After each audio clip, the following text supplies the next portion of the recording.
everyone, my name is Maria Sanchez, and today I will be talking about Chapter 16, Ticking Time Bombs and Torture.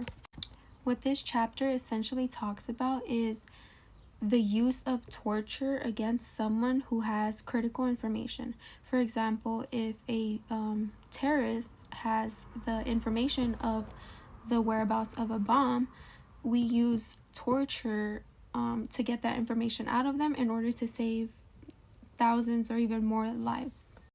Like I said, this phenomenon or this event is called a ticking time bomb, and it can be metaphorically or literally.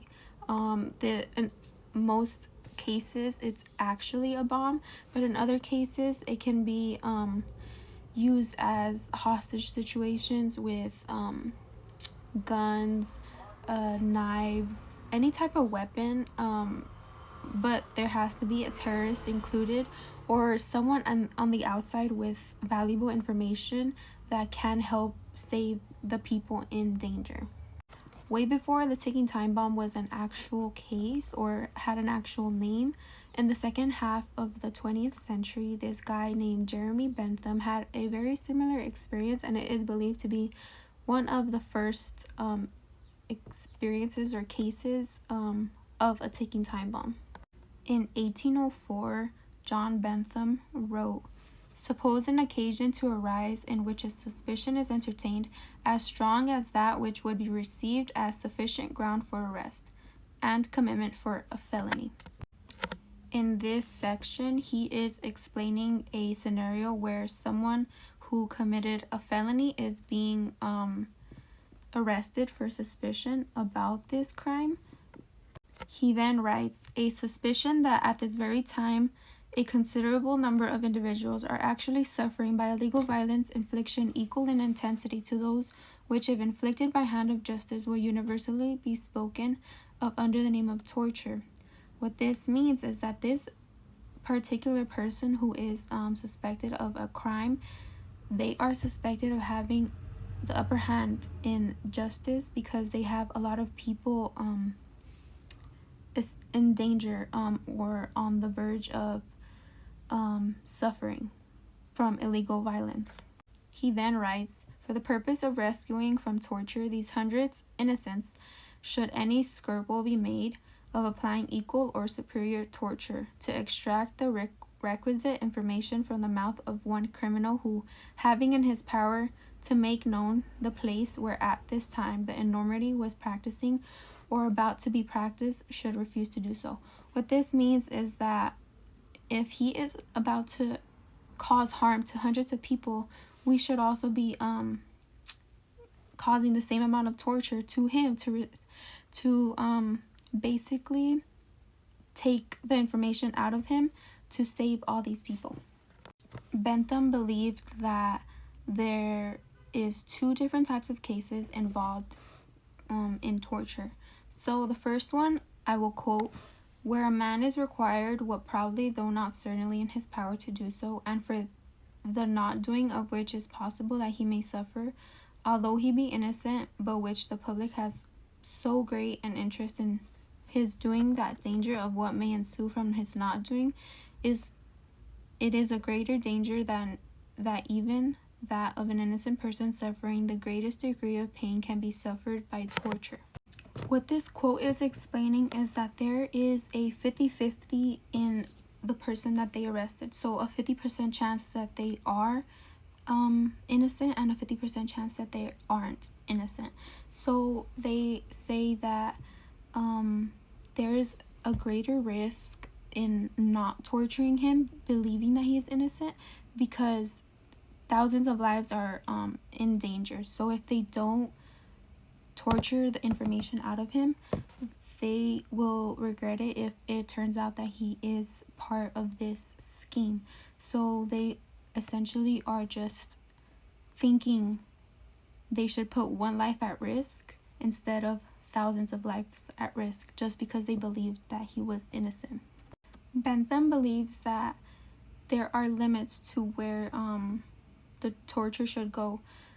He believes that there should be a reason for why we are torturing this person, and he states that because he is a utilitarian, he hardly commits the promiscuous use of torture, and there really shouldn't be the use of torture on someone if there isn't lives being at risk.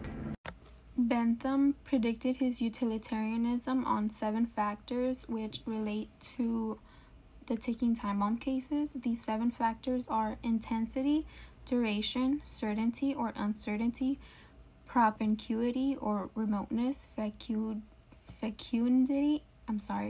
purity, and extent. In these ticking time bomb cases, the most conspicuous feature is being certain.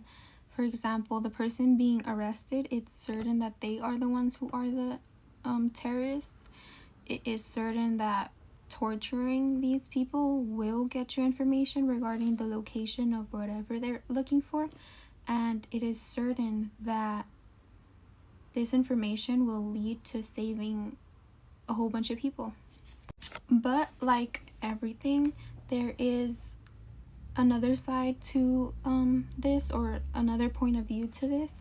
There are a lot of people who complain about these ticking time bomb cases because they don't believe in them. They don't believe in the use of torture, or they just don't think that this is right, and they have issues with purity.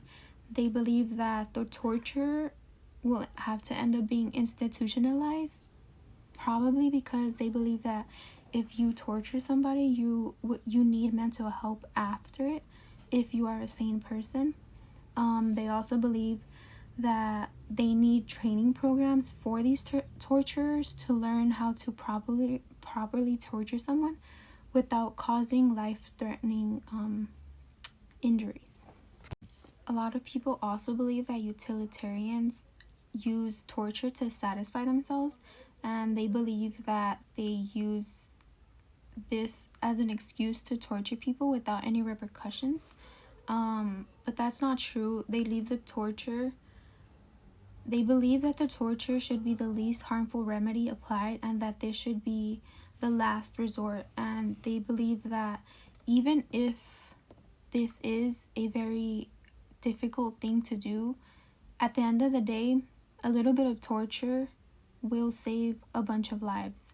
So in their minds, it's justified and it's the right thing to do, because one life isn't as important as saving hundreds, thousands, millions of lives in their eyes. And like I stated before, ticking time bombs can be literally or metaphorically. So in most of these cases, they're literally, and it's a legit ticking time bomb, which means that they have a limited amount of time to find out the information that they need to save these people. So if they need to use torture as a way to get quick results to save these people, then that's why these utilitarians believe that this is the only way to go about this situation, because if they don't hurry up, then they are running out of time. They have no leads, they have nothing to go on, and they need to save these people as quickly as possible. So the question that a lot of people also ask is that if the terrorists should be revoked of the right to have a choice in whether or not they can be tortured. And a lot of people say that they don't have a choice in that, because becoming a terrorist, you forfeit your right to oppose to it, if that makes sense. Just like drunk drivers, they forfeit their rights to drive after 3 warnings, or just like murderers, once they kill someone, they forfeit their right to be free. It's the same in this situation. When you put someone else's life at risk, you are basically forfeiting your right to be free and to be not tortured. So that would be the end of me talking about this chapter. I hope you guys enjoyed talking about the ticking time bomb and torture cases. And I hope it made you think about whether or not you believe in torture and saving people's lives.